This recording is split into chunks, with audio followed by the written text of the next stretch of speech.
How many activations does it take to truly activate your physical intelligence? Okay, so this is a UN method question by the method that Dr. Cam UN founded. So how many activations does it take, or in other words, in the UN method we call strengthening your physical intelligence. So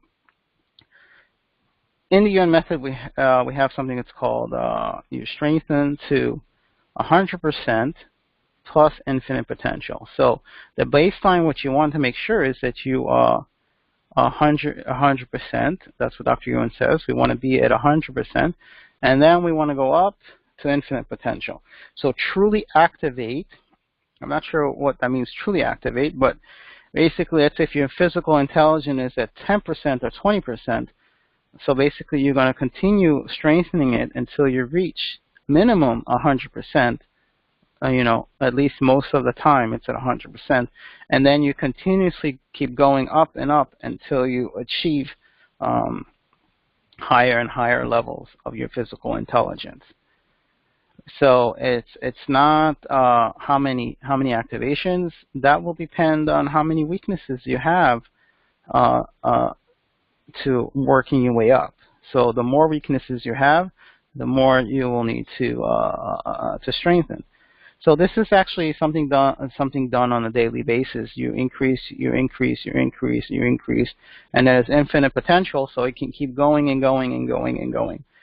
And this is one of the reasons why Dr. Ewan recommends people to learn the UN method themselves, so they can do it on themselves without needing to have someone else do it for them. So to increase your physical intelligence is something that you want to do on a daily basis, consistently. And keep moving up and up and up.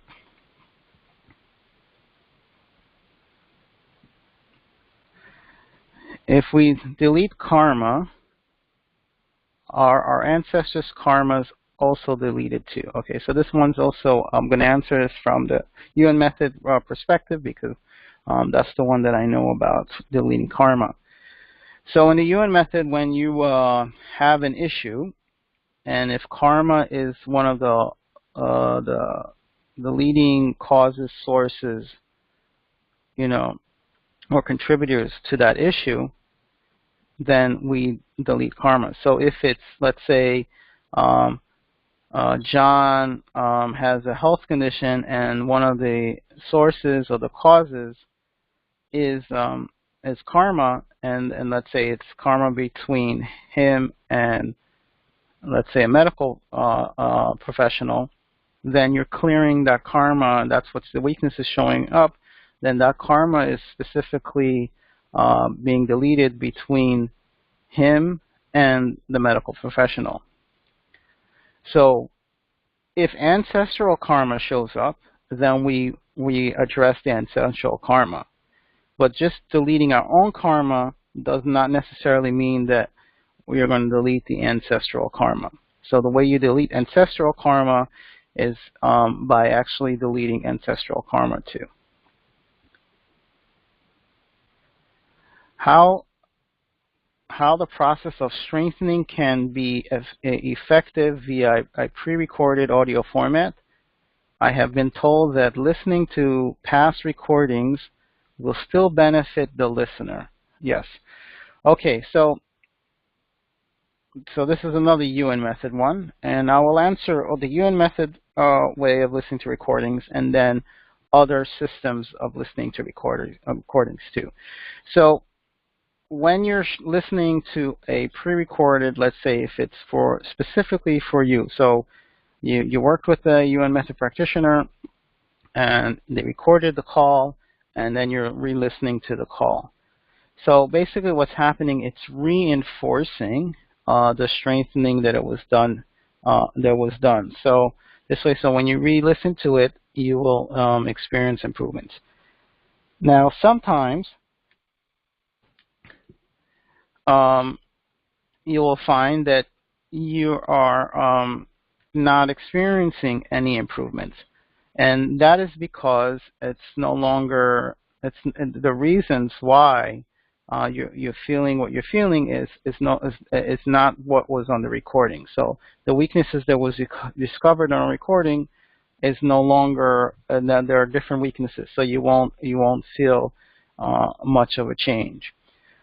Sometimes also, let's say you no longer have whatever symptoms you were experiencing, and you listen to the recording, it will benefit you, but it's not as powerful. So unless you really are able to look inside yourself and really sense, then you can really see if it's working for you or not. So the process of the strengthening effect for via listening pre-recording is just that it's reinforcing what was done. So you're just hearing it. You're hearing it again. It's not. You don't even have to hear it. It's just it's energetic. So it's just reinforcing it energetically. Now, in other systems, so when you have energetic stuff. So here is the other thing with that, with recordings. So first, it has to do with the effectiveness of the modality or the energy system. How effective is that energy system that they're using? The practitioner's command on energy. How powerful are they in being able to command the energy? You know, how powerful the energy itself is. You know, so if the energy is not that powerful, then you may or may not feel it. The other thing is that how much resistance do you have that the energy that's being transmitted needs to overcome? So if there is a lot of resistance, then you need a practitioner who's able to command energy very well and efficiently, that it will be able to overcome your resistance to it. And most of the resistance is subconscious.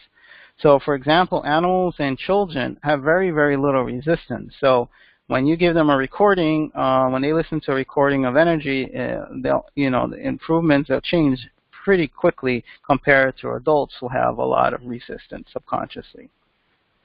So those are the different things when you're looking at other energy work.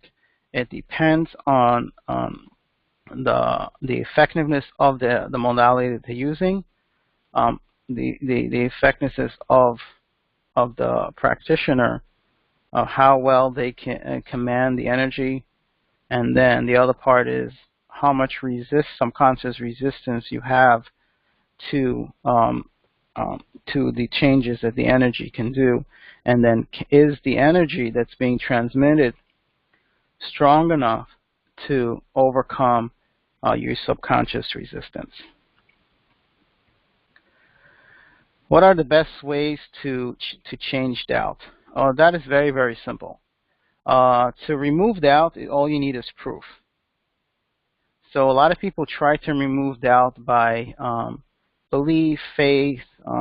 Those things don't really remove. Those things don't remove doubt. It's the proof that removes doubt. You can make use of belief and faith temporarily to push you through to see to get the proof. So let's say you're working. Let's say you're trying to.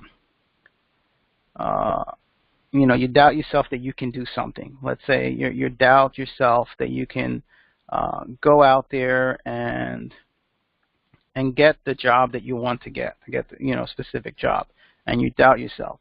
So you make use of belief or faith that you're going to get it, and then you go out there and you apply for the job, and then once you get the job, then that will tell you, okay, now you've proven to yourself that you can get the job.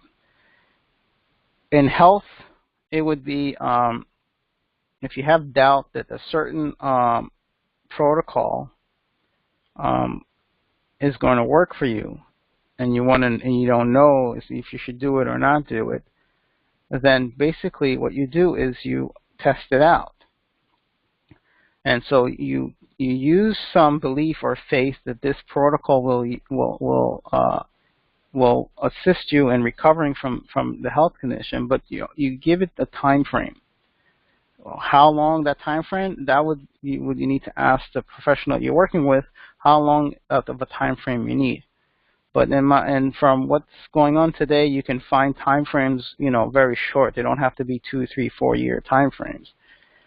So you start with the protocol, and then all you're looking at is, are you experiencing improvements? If you are experiencing improvements, then the doubt is no longer there, right?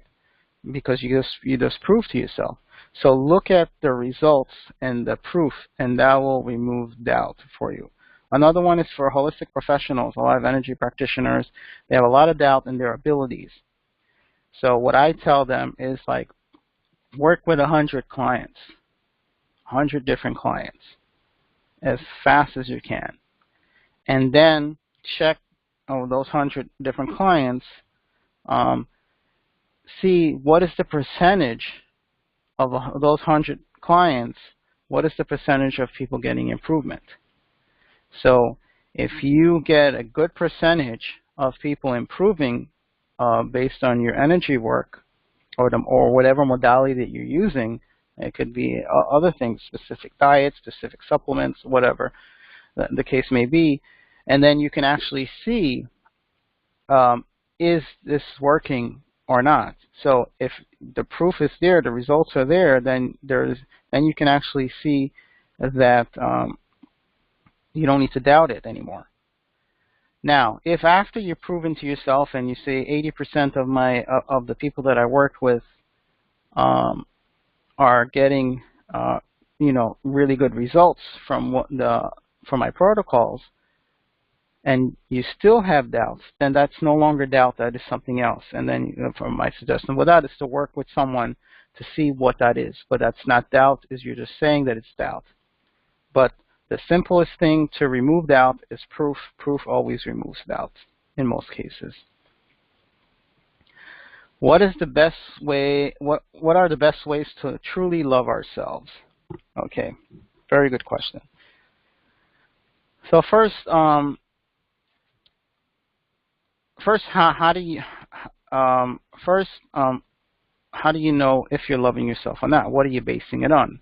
Where are you getting the definition of love, or what it is that you need to do to love yourself? Is loving yourself meaning that you buy yourself stuff or you take yourself out to a restaurant? Does that really mean love or not?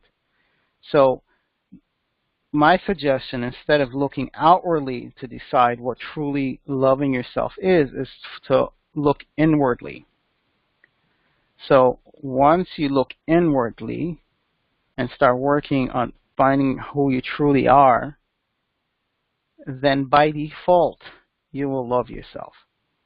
It's going to become automatic. So once you get into practice a system where you learn how to truly discover who you really are, without your thoughts, without your emotions, without your triggers, without what the external people are saying, without the identifying of what people from the outside are saying, without those identifications, but truly getting in touch with yourself, that will automatically, then you will know how to truly love yourself.